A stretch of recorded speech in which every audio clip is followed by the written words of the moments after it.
अब करते हैं मन की बात।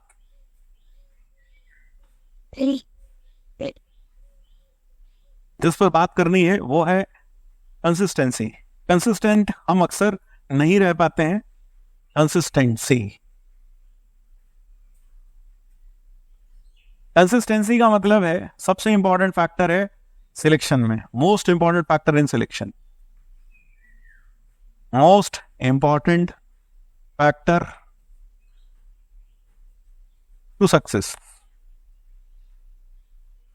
यानी कि कंसिस्टेंसी का मतलब है लगे रहना, लगे रहना लगातार, चाहे परिणाम कैसे भी आ रहे हो, चाहे रुझान कैसे भी आ रहे हो, उसको देखकर थोड़े थोड़े चेंज करके लगे रहना, गिव अप नहीं करना।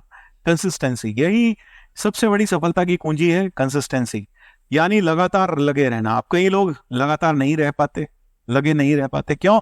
कहीं ना कहीं डिस्ट्रैक्शंस हैं, कहीं ना कहीं कुछ आप इंटरनेट पर रील्स देखने निकल गए, कभी आपको गेमिंग का शौक है, कभी आपको महिला मित्र हैं या पुरुष मित्र हैं आपके, आप उनसे चटिया रहे हैं, आप उनसे रातों रात बात कर रहे हैं, आप हर 10 मिनट बाद बाबू सोना सोना बाबू ये सब हो रहा है, और या फिर आप रील पे रील देख रहे हैं, कब 3 घंटे निकल गए, कब 4 घंटे निकल गए, कब 5 घंटे निकल गए, आपको पता ही नहीं चला। आपने वेब सीरीज की लत लगा ली है ना। ये सब लत क्या होती है? ये सब की सब आपके, जिनको हम कहते हैं डिस्ट्रैक्शंस, ये डिस्ट्रैक्शंस क्या होती है? डिस्ट्रैक्शंस कुछ नहीं होती, they deviate you from your consistency. यानी ये आपको कंसिस्टेंसी से दूर ले जाती है, और कंसिस्टेंसी ही सफलता का असली नियम है। लगातार लगे रहना और सेम उसी मैनर में लगातार मेहनत करना, लगातार मेहनत करना, ठीक है ना। That is the key to success. तो कंसिस्टेंट कैसे रहें, कंसिस्टेंट कैसे रखा जा सकता है, कैसे हम इन डिस्ट्रैक्शन से दूर कर अपने आप को रख सकते हैं, हाउ टू रिमेन कंसिस्टेंट। हमें समझ में तो आ गई कंसिस्टेंसी है क्या, लेकिन कंसिस्टेंट रहें कैसे? तो भाई सबसे पहला काम, if you want to stay consistent, plan your day, plan your day. अपना दिन प्लान करो। सबसे इंपॉर्टेंट बात, प्लान योर डे, अपना दिन प्लान करिए, अपना दिन प्लान करिए। You should plan your day every day. सुबह उठकर सबसे पहला काम, सबसे पहला, समझ रहे ना, सबसे पहला काम जो करना चाहिए वो प्लान करना चाहिए अपने दिन का। जब आप अपने दिन का प्लानिंग अच्छे से करेंगे, जब आपके पास इतना काम होगा कि जो पूरा दिन में आप लगे रहेंगे, तब जाकर कंप्लीट होगा, तो डेफिनेटली आपका माइंड इधर उधर भागेगा ही नहीं। आप सच बताएं, जिंदगी में हम अपनी कहानी बताएं, हमारी जिंदगी में इतने सारी चीजें होती हैं, इतने सारे साथ में इतने सारी चीजें अवेलेबल हैं, हमारे पास भी रील्स है, हमारे पास भी वेब सीरीज है ना। तो लेकिन हम फिर भी फोकस रहते हैं अपने टाइम टेबल को लेकर, हम फोकस रहते हैं अपने दिनचर्या को लेकर, क्योंकि अगर हमें पता है कि अगर हम अपने पास से थोड़ी सी डिविएट होते हैं तो टीचिंग अफेक्ट होती है। तो इसलिए हमें भी बहुत डिसिप्लिन लाइफ जीनी पड़ती है। तो टीचर्स भी एक डिसिप्लिन लाइफ जीते हैं, मैं नहीं, सब सारे के सारे टीचर बहुत डिसिप्लिन लाइफ जीते हैं। आपको भी वैसी ही डिसिप्लिन लाइफ जीनी पड़ेगी, और हम तो जिंदगी भर डिसिप्लिन लाइफ जिए हैं। आपको कुछ साल तो कम से कम अपनी लाइफ को डिसिप्लिन रखना ही होगा, if you really want to crack the exam. तो अपना दिन क्या कर ले, अपना दिन क्या कर ले, प्लान कर ले, अपना दिन प्लान करें। सुबह उठे, एक प्लेन शीट ऑफ पेपर पर, बल्कि मैं तो हमेशा से कहता हूं एक पॉकेट डायरी रखें, पॉकेट डायरी एक डायरी रखें जिसमें आप रोज का क्या करें, टारगेट लिखें, रोज का टारगेट लिखें, है ना। और मैंने आपको बताया भी था पहले, शायद आप भूल गए हो, तो एक बार मैं फिर से याद दिला दूं कि आप एक पॉकेट डायरी में एक पेज पर यहां पर सबसे ऊपर लिखें टारगेट टुडे, टारगेट टुडे, यहां पर टारगेट टुडे लिखें, और यहां पर कुछ रियलिस्टिक टारगेट्स लिखें।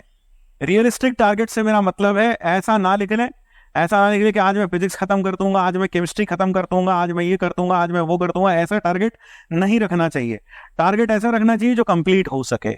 तो यहां पर आपने 2-3 टारगेट लिखे, और यहां पर आपने उन टारगेट्स के, और टाइम कभी ना लिखें, 9 से 9:30 ये करूंगा, 10 से 10:30 ये करूंगा, टाइम नहीं लिखें। क्योंकि जब आप टाइम लिखते हैं वो खराब हो जाता है, then you become a robot. नहीं, you shouldn't become a robot.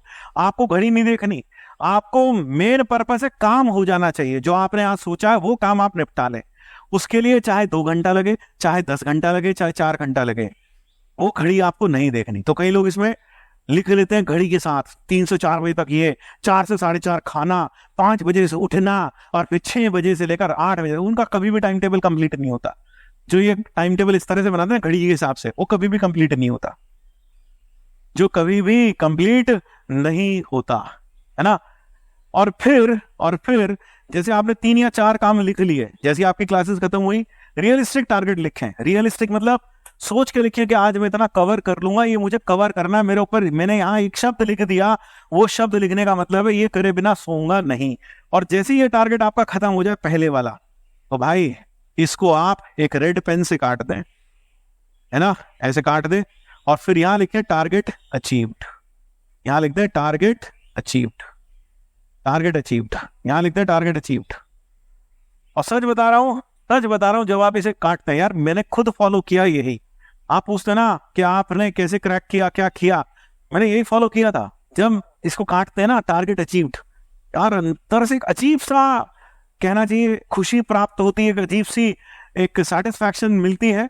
तो जैसे ये काटा, अब अगले पर आते हैं। जैसे ये काट दिया, टारगेट अचीव्ड। दूसरा, रेड पेन से काटना, दूसरे रंग के पेन से काटना ताकि अलग से दिखाई दे। और थर्ड भी टारगेट अचीव्ड। और जब रात को सो ये पूरा करने के बाद, तो यहां लिखना नीचे mission of day accomplished, mission of day accomplished. अगर आपने यह आज से भी कर लिया, आज से भी, है ना, अगर आपने ये आज से भी ओबे कर लिया, अगर आपने ये आज से भी ओबे कर लिया अपने एग्जाम तक, तो आप खुद देखेंगे इसकी क्या होगा। ठीक है ना, ठीक है, हाँ ये सही बता रहा हूं। मिशन ऑफ डे अकम्प्लिश लिख के सो, और रात को चैन की नींद सो। जब आप अपना पूरा डे प्लान कर लेंगे, तो डिस्ट्रैक्शंस का सवाल ही नहीं उठता, क्योंकि डिस्ट्रैक्शंस के लिए चाहिएगा समय, और समय आपको मिलेगा नहीं, क्योंकि आपके सामने आपके टारगेट्स होंगे, आपको वो अचीव करने होंगे। तो definitely won't get idle time. ध्यान रखिए, मन इधर उधर तभी भागता है जब वो फालतू चीजों के लिए उसके पास वक्त होता है। अगर आप अपना सारा का सारा मन, अपना सारा का सारा समय अभी के लिए, फिलहाल के लिए पढ़ाई में लगा दें, तो बहुत अच्छा हो। और अगर कभी बीच में खाली समय बच भी जाए, तो उसके लिए सबसे अच्छा है आप सो जाएं। Take a short nap, take a nap for 30 minutes, take a nap for 1 hour, that was equally good. तो rather than watching a reel, rather than watching a web series, rather than talking to your mahila mitra, rather than talking to your purush mitra, rather than playing a game, take a nap. It is much better. It will rejuvenate your brain. It will give a new energy to your brain to work for the better. तो यह करिएगा, सब कुछ अच्छा होगा। ठीक है, चलिए, थैंक यू। सर, पढ़ाई करते वक्त सॉन्ग सुनना सही है या नहीं है? मेरे ख्याल से सॉन्ग सुनना तो सही नहीं होगा, क्योंकि अभी आपने अगर सॉन्ग सुनते सुनते पढ़ाई करने की आदत बना ली, तो शायद जेई में भी आप उस गाने को, उन सॉन्ग्स को ढूंढते रहेंगे, है ना। तो लोफी सॉन्ग्स जैसे कई लोग सुनते हैं, कई लोग इंस्ट्रूमेंटल सुनते सुनते पढ़ाई करते हैं।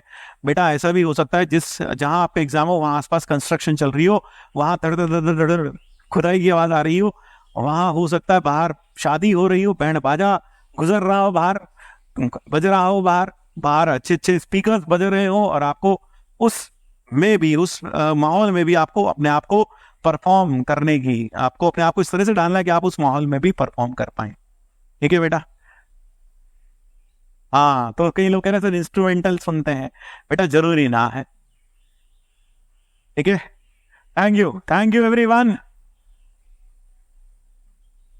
Everyone, and that is all from my side as of today. धन्यवाद, फिर मिलते हैं अगली क्लास में। तब तक के लिए जय श्री कृष्ण, राधे राधे।